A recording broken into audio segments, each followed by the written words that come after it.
এখন একটা যুদ্ধ হবে, যুদ্ধের জন্য আপনারা তৈরি আছেন? আচ্ছা, যুদ্ধটা হলো মিডিয়ার লোকদেরকে বলতে হবে আপনারা বসে যান। না, কেউ বলতে পারবেন না যে আপনারা বসে যান।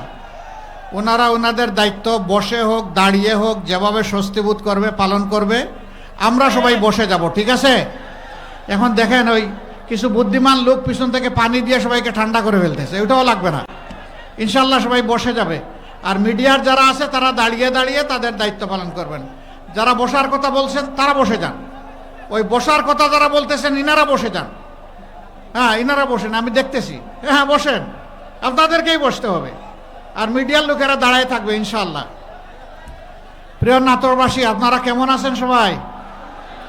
আলহামদুলিল্লাহ, আলহামদুলিল্লাহ রব্বিল আলামিন, ওয়াসসালাতু ওয়াসসালামু আলা রাসূলিহিল কারীম ওয়া আলা আলিহি ওয়া সাহবিহি ওয়া আহলি বাইতি আজমাইন।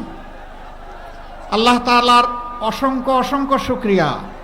এই মাঠেই 5 আগস্টের পরে আরেকবার আমার আসা শুরু হয়েছিল গত বছর। আমি আপনাদের সামনে এখানে দাঁড়িয়েছিলাম, কিছু কথা বলার সুযোগ পেয়েছিলাম। আজকে আবার নির্বাচনকে সামনে রেখে ঐতিহাসিক দায়িত্ব পালনের জন্য মূলত আপনাদের সামনে আমার হাজিরা।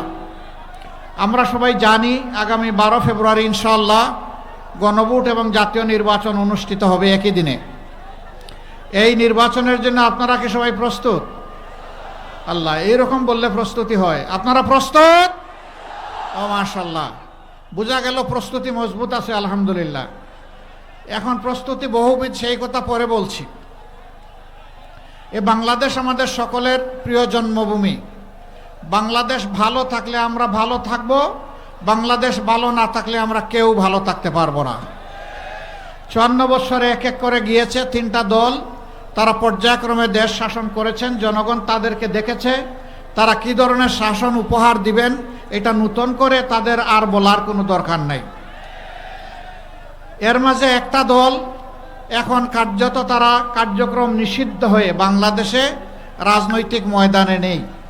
তাদের ব্যাপারে আমি কথা বলে সময় নষ্ট করতে চাই না, কারণ 15.5 বছরে জনগণ ভালো করে হাড়ে হাড়ে চিনেছে তারা কারা। সারা দেশের মানুষকে তারা জিম্মি করে এদেশের মানুষের উপরে তারা খুনের তাণ্ডব বসিয়ে এবং নিরীহ দেশপ্রেমিক মানুষকে ধরে নিয়ে আয়নাগরে ঢুকিয়ে দিয়ে হাজার হাজার লাখ লাখ মামলা দিয়ে অসংখ্য মানুষকে জেলে পুরে তারা চেয়েছিলেন সম্ভবত কিয়ামত পর্যন্ত তারা ক্ষমতায় থাকবেন। কিন্তু না, চাইলেও কেউ কিয়ামত পর্যন্ত ক্ষমতায় থাকতে পারবে না।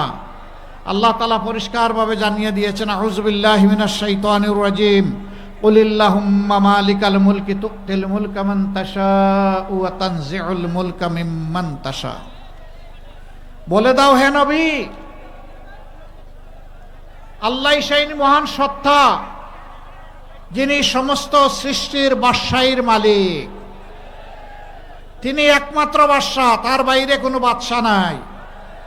দুনিয়ার শৃঙ্খলা বিধানের জন্য জায়গায় জায়গায় তিনি কিছু মানুষকে সেই জায়গার শৃঙ্খলা বিধানের জন্য শাসন করার সুযোগ দেন।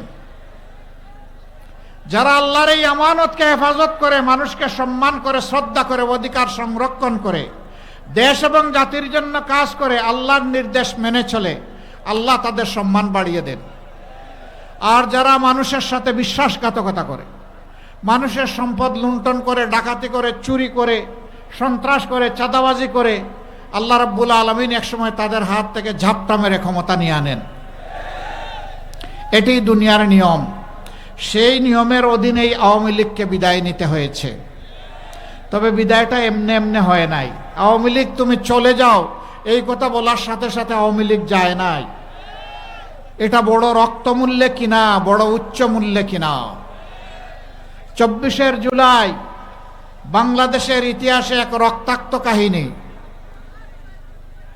সেই জুলাইতে আমাদের ছাত্র ছাত্রীরা তাদের ন্যায্য দাবিতে রাস্তায় নেমেছিল। ছোট্ট দাবি, তারা বলেছিল শিক্ষা জীবন শেষে আমি যাতে আমার যোগ্যতা মোতাবেক চাকরিটা পাই, এই চাকরির পথে যে বাধা, কোটা নামের বাধা, এটা সংস্কার করুন। এর আগে 18 সালে এমন একটা আন্দোলন হয়েছিল। তখন রাগ করে তখনকার প্রধানমন্ত্রী বললেন, যাক, আর কোনো কোটাই থাকবে না। পরিপত্র জারি হলো, সেইভাবে দুই একটা তিনটা নিয়োগ হলো বিসিএস সহ বিভিন্ন জায়গায়। এরপরে আবার কায়দা করে 24-এ 1 জুলাই কোর্টের গাড়ে বন্দুক রেখে আবার নিয়ে আসা হলো সেই কৌটা। যা আগে ছিল তাই। তখনই ছাত্র সমাজ ফুঁসে উঠে। তারা চিন্তা করেছিলেন 15.5 বছর পিটিয়ে, ডান্ডা দিয়ে হাতুড়ি মারে আমি তো সব আন্দোলনই দমন করে দিয়েছি, এবারটাও দমন করে দেব। কিন্তু মাঝে মাঝে পচা শামুকেও কিন্তু পা কাটে। তারা ধারণা করে নাই এই আন্দোলন তাদের বিদায় ঘণ্টা বাজিয়ে দেবে। বিশেষ করে 15 জুলাই ঢাকা বিশ্ববিদ্যালয়ে আমাদের মেয়েদের গায়ে, ছাত্রীদের গায়ে যখন ওরা হাত দিল গুন্ডা বাহিনী, সারা বাংলাদেশ আলহামদুলিল্লাহ একসাথে জ্বলে উঠল। আন্দোলনের গতি এখান থেকেই শুরু।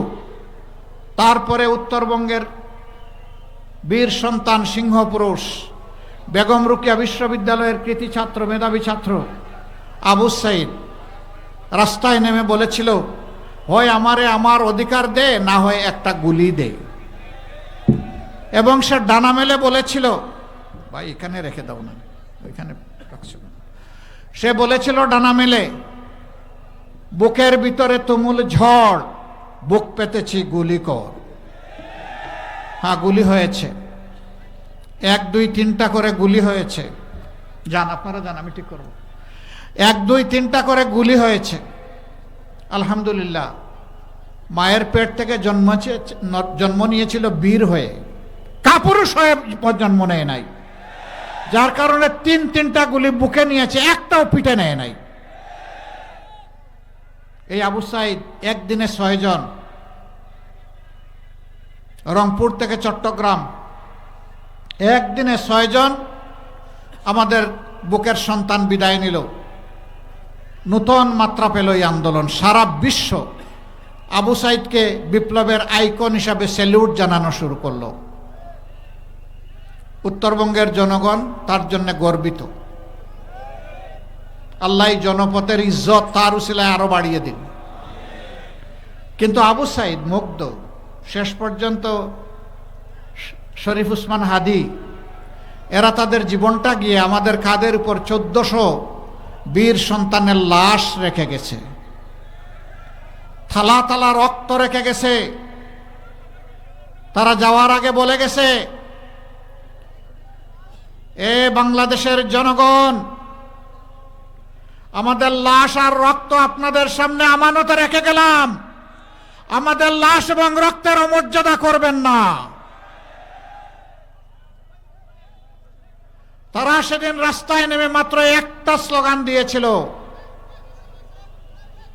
এই ভাই বসার কে? আপনি বসেন তো, আপনি যে বসার কথা বলছেন আপনি বসে যান, ডিস্টার্ব করেন মাঝে মাঝে দাঁড়িয়ে, বসেন। তারা ঘাড়ের উপর লাশ আর থালা ভর্তি রক্ত দিয়ে বলেছে আমাদের অমর্যাদা করবেন না। তাদের দাবি ছিল উই ওয়ান্ট জাস্টিস, আমরা সব ক্ষেত্রে ন্যায় বিচার চাই। কিন্তু বিচার আজকে টাকার বিনিময়ে বিক্রি হয়। গ্রাম আদালত থেকে শুরু করে উচ্চ আদালত, না হলে উচ্চ আদালতে ভয়াবহ ঋণ খেলাপিরা কেমনে জাতীয় সংসদ সদস্য হিসাবে দাঁড়াবার স্বপ্ন দেখে? জনগণের টাকা নিয়ে পেটের ভিতরে রেখেছে। এই মাইক, এই মাইক, আপনি থামেন, আপনাকে মাইক দিতে বলছে কি? আপনি থামেন তো। কি রে ভাই, এটা একটা। আর মাইকে কোনো কথা বলবেন না, বসেন, আপনি বসে যান। জনগণ দাঁড়াবে বসবে, এটা তাদের ইচ্ছা। Let them freedom. তারা যেভাবে কমফর্ট ফিল করে সেইভাবে শুনবে। তো আলহামদুলিল্লাহ, সেই আওয়াজ, সেই স্লোগান দিয়ে তারা বাংলাদেশ থেকে আমাদের উপর লাশ আর রক্ত উপহার দিয়ে বিদায় নিয়েছে। এখন আমরা কি করব? আমরা 6 তারিখ থেকে চান্দা শুরু করব? আমরা 6 তারিখ থেকে টেম্পু স্ট্যান্ড দখল করব? আমরা 6 তারিখ থেকে মামলা বাণিজ্য চালু করব? আমরা 6 তারিখ থেকে ব্যাংকের উপর হাত দেব? আমরা 6 তারিখ থেকে মা বোনদের গায়ে হাত দেব? এই বাংলাদেশ এখন আর আমরা চাই না। আমাদের সন্তানেরা বলে গেছে এই সমস্ত নোংরামিকে লাল কার্ড, এগুলো আর ফিরে আসতে দেওয়া হবে না। আজ বাংলার মানুষ জেগেছে, তরুণ যুব সমাজ জেগেছে, মা বোনেরা জেগেছে। তরুণরা ইতিমধ্যে তাদের রায় জাতিকে জানিয়ে দিয়েছে। ঢাকা বিশ্ববিদ্যালয় থেকে শুরু আর জগন্নাথ বিশ্ববিদ্যালয়ে গিয়ে আপাতত ঠেকেছে।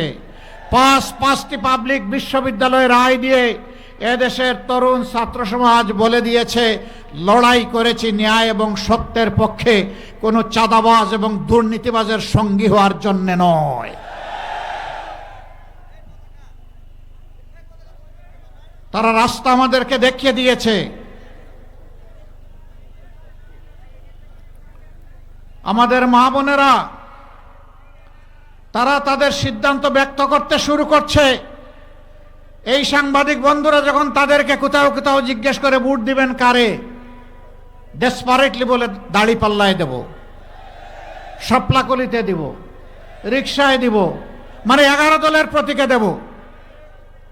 এমনকি আপনারা দেখেছেন একজন বোন, তিনি তার পছন্দের পোশাক পরে রাস্তায় বের হয়েছেন। সাংবাদিক বন্ধু জিজ্ঞেস করেছে, আপনি আগামীর বাংলাদেশে সরকার হিসাবে কারে দেখতে চান? তিনি বলছেন জামাত। কেন? বলে যে জামাত আসলেই দেশটা ঠিক হবে। কয় দেশ তো ঠিক হবে, আপনি কি এই পোশাক পরতে পারবেন? কয় পরবো না। আপনাকে পোশাক বদলাতে হবে, ঠিক আছে বদলাবো। তো জামাতের কোন জিনিস আপনার ভালো লাগে? বলে যে পুরা জামাতই আমার ভালো লাগে। মা বোনদের এই অভিব্যক্তি। এরপরে জিজ্ঞেস করা হচ্ছে যে কেন? বলে যে এখন আমি রাস্তায় বের হতে ভয় পাই। আমি বিশ্বাস করি তারা যদি ক্ষমতায় আসে তাহলে আমাকে আর ভয় পেতে হবে না। হে আল্লাহ, এই যে আমাদের মায়েদের আস্থা, তুমি আমাদেরকে শক্তি দাও, আমরা যাতে এই আস্থার প্রতিদান দিতে পারি। আমরা যাতে মদিনার আদলে এমন একটি শান্তি সাম্যের সমাজ এই জাতিকে উপহার দিতে পারি, যেখানে ওই সমাজে তরুণী তম্বিরা একা রাস্তা চলতে পারত, কিন্তু বাঁকা চোখে কেউ তাদের দিকে তাকানোর সাহস করত না।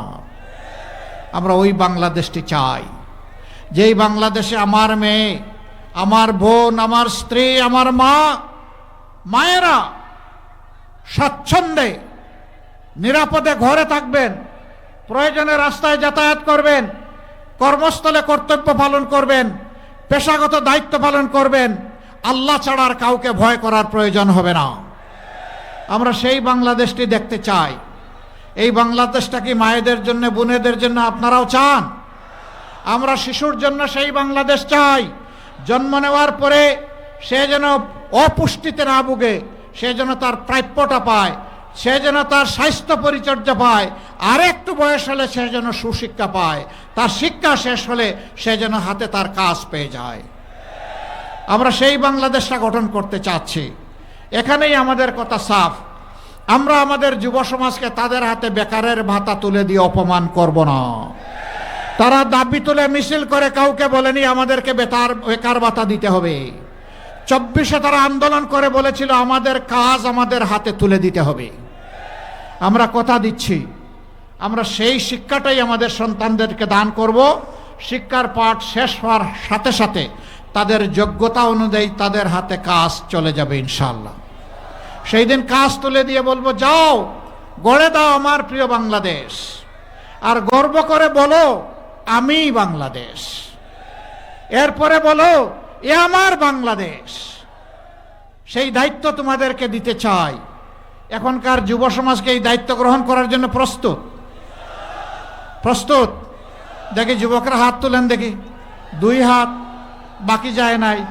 তা আমি কেন বাকি যাব? আমার হাতও আমি তুলে দিলাম, আমিও যুব সমাজের সাথে সামিল হয়ে গেলাম। সম্মানিত ভাইরা, আমাদের যুবকদের প্রতিভা আছে, আমাদের যুবকদের সাহস আছে, আমাদের যুবকরা পরিশ্রম প্রিয়। দেশে কিংবা প্রবাসে যেখানেই থাকুক তারা জগৎকে, জীবনকে চমকে দেয়। শুধুমাত্র তাদেরকে যথাযথ পৃষ্ঠপোষকতা, সুশিক্ষা এবং প্রশিক্ষণের অভাবে আমাদের যুবকরা যেভাবে এই বাংলাদেশকে সোনার দেশ হিসাবে গড়ে দিতে পারত, সেই সুযোগ আমরা তাদেরকে দেই নাই। আমরা ওই সুযোগ নিশ্চিত করব ইনশাআল্লাহ। শিশুরা 5 বছর বয়স পর্যন্ত সম্পূর্ণ বিনামূল্যে সরকারি পৃষ্ঠপোষকতায় তারা পূর্ণ চিকিৎসা পাবে ইনশাআল্লাহ। বয়স্করা জীবনের একটা পর্যায়ে যখন অবসর জীবনে চলে যাবে, 60-65 বছর বয়স হয়ে যাবে, তারপরের স্বাস্থ্যসেবার পূর্ণ দায়িত্ব সরকার গ্রহণ করবে ইনশাআল্লাহ। মাঝখানেরটা আমরা ভাগাভাগি করব, এটা হবে পার্টিসিপেটরি। আমরা শেয়ার করব আমাদের সম্পদ আর সরকারের সম্পদ। সরকার তো আমাদেরই। সরকারকে, সরকারের আবার সম্পদ কি? সারা সম্পদ জনগণের। বলবেন যে এত এত জিনিস, চাকরিও দিবেন, শিক্ষাও দিবেন, আবার বিনা পয়সার চিকিৎসাও নিশ্চিত করবেন, টাকা পাবেন কই? টাকা জমা আছে কোথায় বলেন তো? না, তা বলতে পারবেন না। এই টাকা জমা আসে চোররা, লুটেরারা, ব্যাংক ডাকাতরা, শেয়ার মার্কেট লুণ্ঠনকারীরা। আমার দেশের যে 28 লক্ষ কোটি টাকা বিদেশে পাচার করেছে, সেই টাকা আল্লাহ যদি আমাদেরকে সাহায্য করেন, সামর্থ্য দেন, ওদের মুখের ভিতর দিয়ে হাত ঢুকাইয়া পেটের ভিতর থেকে বের করে আনবো ইনশাআল্লাহ। এবং সেই টাকা রাষ্ট্রীয় কোষাগারে জমা হবে ইনসাফের ভিত্তিতে। যে এলাকা যতটা বঞ্চিত, আগে উন্নয়ন কর্মকাণ্ড চলে যাবে ওই এলাকায়। কোনো মামু খালু দেখা হবে না, লাল নীল টেলিফোন বুঝি না, প্রেসিডেন্ট প্রধানমন্ত্রীও বুঝি না। যার যেটা পাওনা তাকে সেটা দিতে হবে। আমরা সমাজে এমন ন্যায় বিচার দেখার পক্ষে যে বিচার এক একজনের জন্য এক এক রকম হবে না।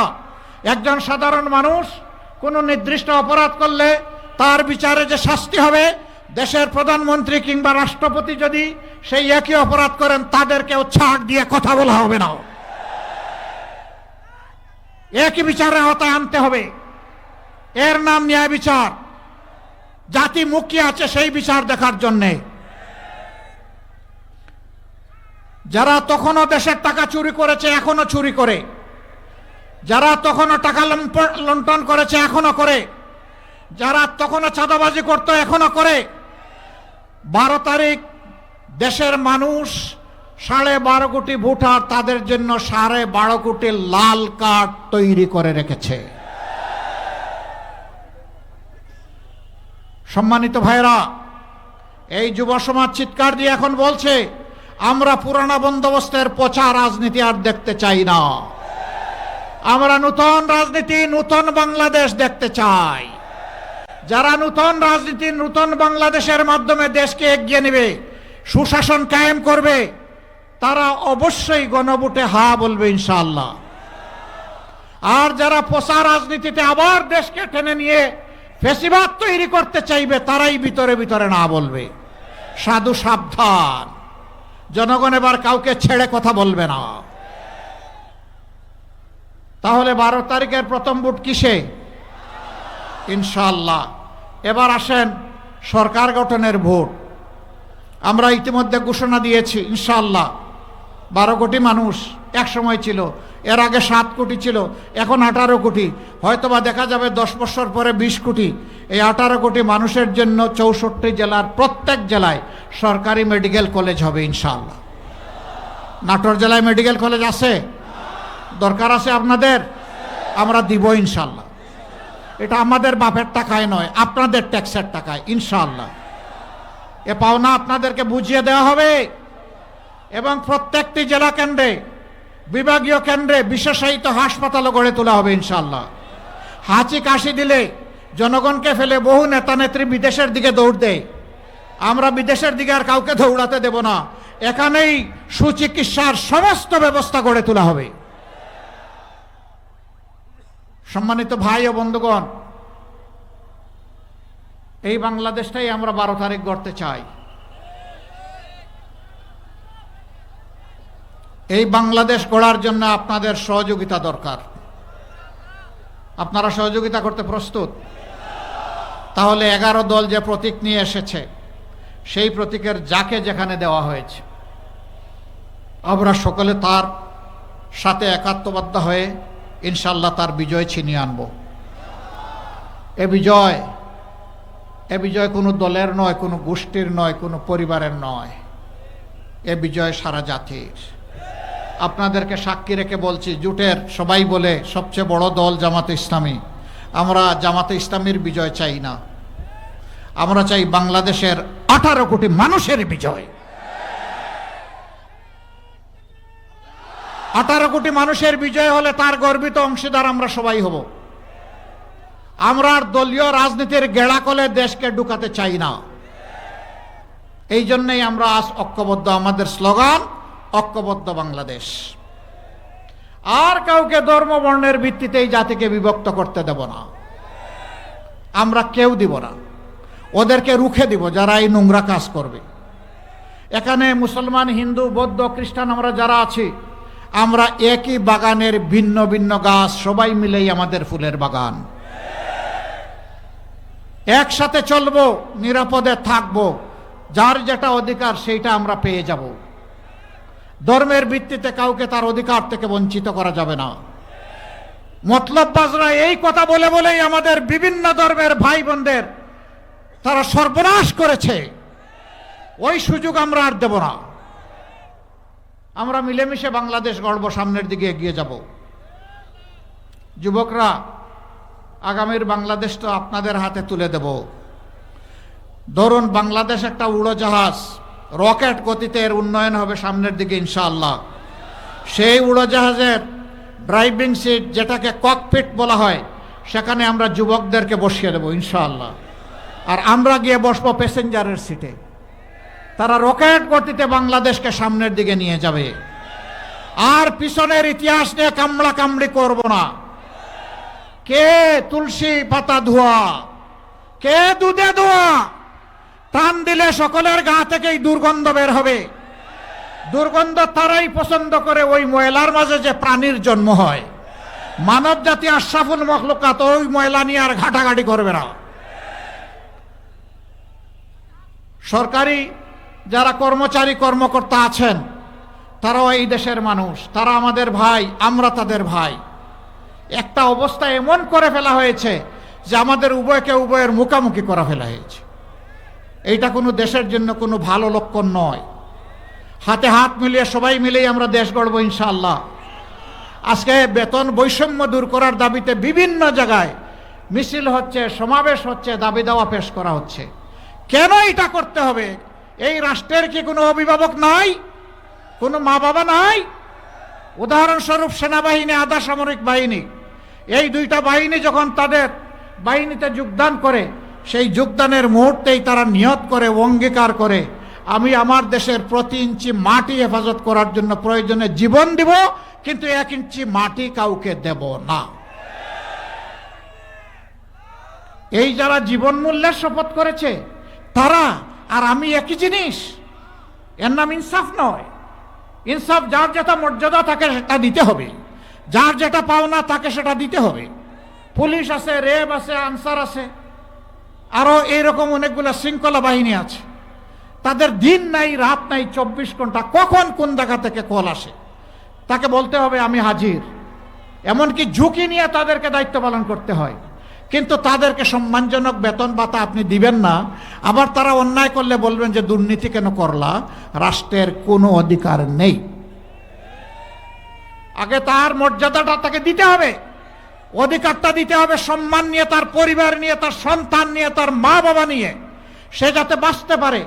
সেই রকম যখন দিবেন, তখন সমস্ত মেধা, যোগ্যতা, শক্তি উজাড় করে সে দেশের কাজ করবে।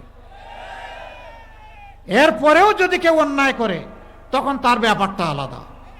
কিন্তু নট বিফোর দ্যাট আপনি তার পাওনা, তার অধিকার, তার মর্যাদা না দিয়ে তার বিচার করবেন, কোনো অধিকার নেই।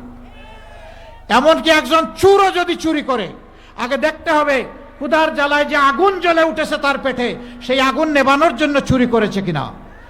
যদি আগুন নেভানোর জন্য চুরি করে থাকে, রাষ্ট্রের দায়িত্ব হবে আগে তার বাতের, পেটের এবং কাপড়ের যোগান দেওয়া। তাকে এইটুকু যোগান দেওয়ার পরেও যদি সে চুরি করে, তখন শাস্তি তার প্রাপ্য। কিন্তু এর আগে নয়। খেয়াল রাখতে হবে, যখন তখন কাউকে এই শাস্তির আওতায় আনা যাবে না।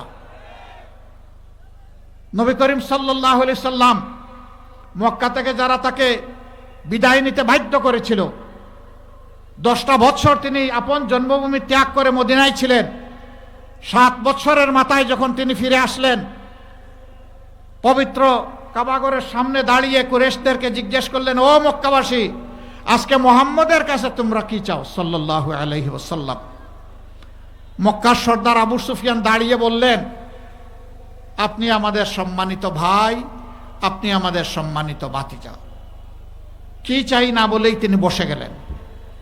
রাসূল করিম সাল্লাল্লাহু আলাইহি সাল্লাম ঠায় আসমানের দিকে চেয়ে থাকলেন, আল্লাহর পক্ষ থেকে কি ইশারা আসে। কিছুক্ষণের পরেই তার মুখ উজ্জ্বল হয়ে ওঠে। তিনি বললেন, আবু বকর আসো,